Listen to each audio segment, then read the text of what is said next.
മാന്യ സദസ്സിന് വന്ദനം. ഞങ്ങളുടെ കഥയുടെ പേരാണ് ആനയും അണ്ണാരക്കണ്ണനും. ഇതിലെ കഥാപാത്രങ്ങൾ: പ്ലാവുമരം, ആന, അണ്ണാൻ, എണ്ണക്കുടം, വാഗപാത്രം, താളിപ്പാത്രം, കുളം എന്നിവയാണ് ഇതിലെ കഥാപാത്രങ്ങൾ. ഇനി ഞങ്ങൾ കഥ തുടരുകയാണ്. ആനയും അണ്ണാരക്കണ്ണനും ഓരോരോ പ്ലാവ് നട്ടു. ആന എന്നും വെള്ളം ഒഴിച്ചു കൊടുത്തുകൊണ്ടേയിരുന്നു. അണ്ണാനോ ഒരു ദിവസം പോലും വെള്ളം ഒഴിച്ചു കൊടുക്കത്തില്ലായിരുന്നു. ആനയുടെ പ്ലാവ് വലുതായി വലുതായി വന്നു. അണ്ണാന്റെ പ്ലാവോ വെള്ളം കിട്ടാണ്ട് കരിഞ്ഞും പോയി. ഒരു ദിവസം അണ്ണാന് കൊതി മൂത്തു ആനയുടെ ഒരു ചക്ക തിന്നണമെന്ന്. ആന കാണാതെ അണ്ണാൻ പമ്മിച്ചെന്ന് ഒരു ചക്ക കട്ട തിന്നു. ആന വന്നു നോക്കിയപ്പോൾ ഒരു ചക്ക കാണുന്നില്ല. ആനയ്ക്ക് ദേഷ്യം വന്നു. ആന അണ്ണാനോട് ചെന്ന് ചോദിച്ചു, എടാ അണ്ണാനെ, നീ എന്റെ ചക്ക തിന്നോ? തിന്നൂലോ, ഞാനൊരു ചക്ക തിന്നൂലോ. ആനയ്ക്ക് ഒരുപാട് ദേഷ്യം വന്നു. ആന അണ്ണാനെ എടുത്ത് ഒരൊറ്റ ഏറ്. അണ്ണാൻ ചെന്ന് വീണതോ ഒരു എണ്ണക്കുടത്തിലും.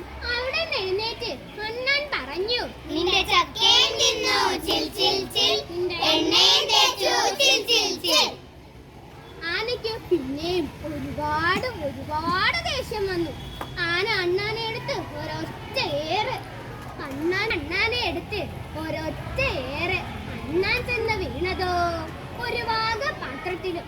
അവിടെ എഴുന്നേറ്റ് പറഞ്ഞു, നിന്റെ ചക്കയും തിന്നു ചിൽ ചിൽ ചിൽ, എണ്ണയും തേച്ചു ചിൽ ചിൽ ചിൽ, വാകയും തേച്ചു ചിൽ ചിൽ ചിൽ.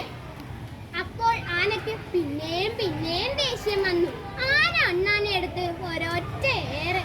അണ്ണാൻ ചെന്ന് വീണതോ ഒരു താളിപ്പാത്രത്തിലും. അവിടെ എഴുന്നേറ്റ് അണ്ണാൻ പറഞ്ഞു, നിന്റെ ചക്കയും തിന്നു ചിൽ ചിൽ ചിൽ, എണ്ണയും തേച്ചു ചിൽ ചിൽ ചിൽ, വാകയും തേച്ചു ചിൽ ചിൽ ചിൽ, താളിയും തേച്ചു ചിൽ ചിൽ ചിൽ. ആനയ്ക്ക് പിന്നെയും ദേഷ്യം വന്നു.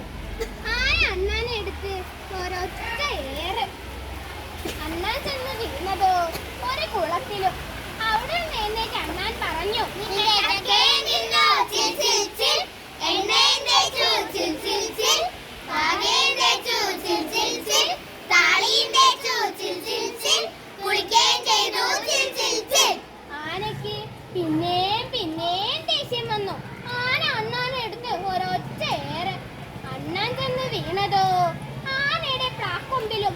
അവിടെ എഴുന്നേറ്റ് അണ്ണാൻ പറഞ്ഞു, നിന്റെ ചക്കയും തിന്നു ചിൽ ചിൽ ചിൽ, എണ്ണയും